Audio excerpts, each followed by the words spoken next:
ሰላም እንደምን አላችሁ የልዕቀት ቤተሰቦች።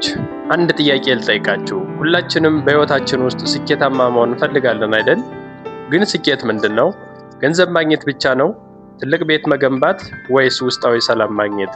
አብዛኞቻችን የስኬትን ትርጉም እየፈለግን ነው እና ብዙ ጊዜ በስህተት በተለመዱ መንገዶች ላይ ተሰናክለን እየቀረን እንገኛለን።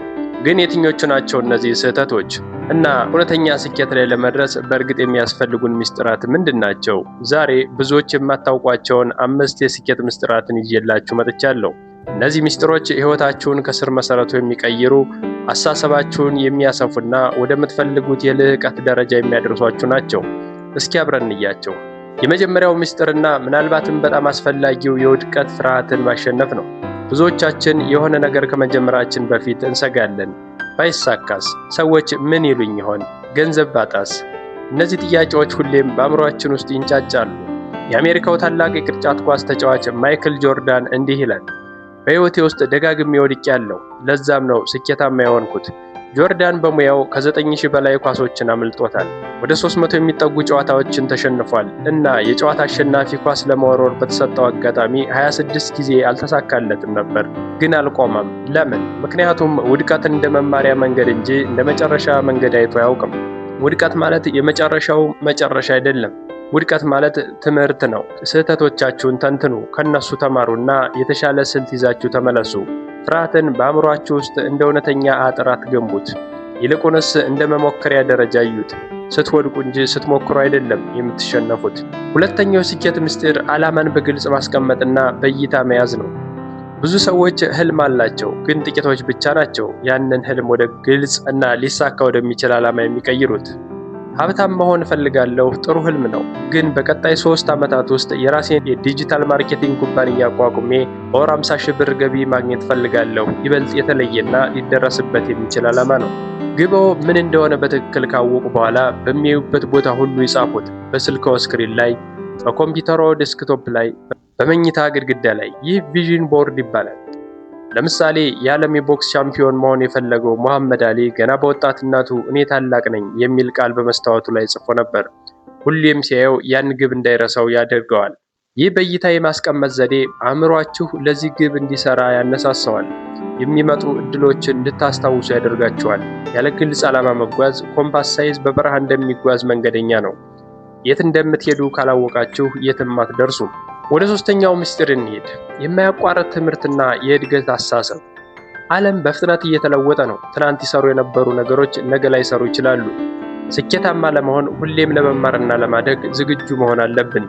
የእድገት አስተሳሰብ ወይም ግሮዝ ማይንድሴት ማለት እውቀታችንና ችሎታችን ቋሚ ናቸው ብሎ አለማሰብ ነው። ይልቁንስ በትጋትና በትምህርት ማደግ እንደሚችሉ ማመን ነው። ጄፍ ቤዞስ የአማዞን መስራች በአንድ ወቅት የአማዞን ስኬት ምስጢር ሁሌም የመጀመሪያ ቀን እንደሆነ አድርገን ማሰባችን ነው ይላል። ይህ ማለት አዲስ ነገር ለመማር ለመሞከርና ለመለወጥ ሁሌም ክፍት መሆን ማለት ነው። መጽሐፍትን አንብቡ፣ ፖድካስት አዳምጡ፣ ኮርስ ተማሩ፣ ስኬታማ ከሆኑ ሰዎች ጋር ተነጋገሩ። እውቀት ኃይል ነው እና ይህ ኃይል ደግሞ የማያልቅ ምንጭ ነው። ዛሬ ከትላንት በበለጠ አንድ ነገር ከተማሩ ወደ ስኬት አንድ እርምጃ ተጠግተዋል ማለት ነው። አራተኛው ምስጢር ብዙ ጊዜ ችላ የሚባለው ነገር ግን በጣም ወሳኙ ራስን መንከባከብና ጉልበትን መጠቀም ነው። ስኬትን ለማሳደድ ጤናችንንና ደስታችንን እንረሳለን። ግን የሞተ ባትሪ ያለው ስልክ ምንም አይነት ስራ መስራት እንደማይችል ሁሉ እኛም ያለ በቂ ጉልበትና ጤና ስኬታማ መሆን አንችልም። በቂ እንቅልፍ ይተኙ፣ ጤናማ ምግብ ይመገቡ፣ የአካል ብቃት እንቅስቃሴ ያድርጉ፣ እረፍት ያድርጉ፣ ከወዳጅዎ ጋር ጊዜ ያሳልፉ። እነዚህ ነገሮች ስኬታማነትዎን የሚቀንሱ ተግባራት አይደሉም፣ ነገር ግን በአግባቡ ከሆነ ነው።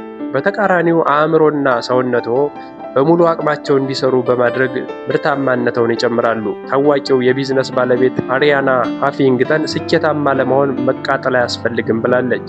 እረፍት የአእምሮና የአካል ነዳጅ ነው። ነዳጅ ከሌለ የትም አይደረስም። የመጨረሻውና አምስተኛው ወሳኙ ምስጢር ድርጊት መውሰድና ቀጣይነት አክሽን ኦሪየንትድ ኤንድ ኮንቲኒዩቲ የምንለው ነው። እነዚህን ሁሉ ምስጢሮች ብታውቁም ተግባራዊ ካላደረጋችኋቸው ምንም ፋይዳ የላቸውም። እውቀት በራሱ ኃይል አይደለም። እውቀት ተግባር ላይ ሲሆን ነው ኃይል የሚሆነው። ብዙ ሰዎች ጥሩ ሐሳብ አሏቸው፣ ግን ወደ ተግባር ለመቀየር ይፈራሉ። ዛሬ ጀምሩ። ትንሹን ነገር እንኳ ቢሆን ጀምሩ። አንድ መጽሐፍ አንብቡ። አንድ የንድፈ ሐሳብ ጻፉ። 5 ደቂቃ የአካል ብቃት እንቅስቃሴ አድርጉ። ትንንሽ እርምጃዎችን እንኳ በጊዜ ሂደት ተደምረው ትልቅ ለውጥ ያመጣሉ። ከዛም ቀጣይነት ይኖራችሁ። ቶማስ ኤዲሰን አምፖል ለመስራት በሺዎች ጊዜ ወድቋል። እርሱ ግን አልተሳካልኝም፣ የማይሰሩ 10,000 መንገዶችን ነው ያገኘሁት ብሏል።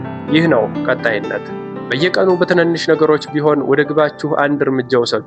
የዝናብ ጠብታ ወንዝ እንደሚሞላው ሁሉ እናንተም በቀጣይነት የምትወስዷቸው እርምጃዎች የልህቀት ወንዝ ይመሰርታሉ።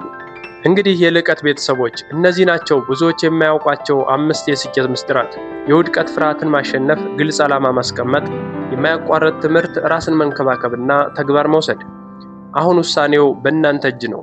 እነዚህን ምስጢሮች ሰምታችሁ ማለፍ ትችላላችሁ፣ ወይንም ደግሞ ዛሬውኑ ተግባራዊ ማድረግ ትጀምራላችሁ። ስኬት የሚጀምረው አሁን በምትወስዱት አንድ እርምጃ ነው። ታዲያ የትኛው ምስጢር ነው ተግባራዊ የምታደርጉት? ከታች ባለው ኮሜንት ላይ አሳውቁን። ይህ ቪዲዮ ከጠቀማችሁ ላይክ አድርጉት፣ ለጓደኞቻችሁ ሼር አድርጉ። የልህቀት ቤተሰብ ለመሆን ሰብስክራይብ በማድረግ የደወል ምልክቷን በመጫን በየጊዜው የምንለቃቸው አዳዲስ ቪዲዮዎች እንዲደርሷችሁ አድርጉ። በሚቀጥለው ቪዲዮ እስክንገናኝ ድረስ በልህቀት ኑሩ።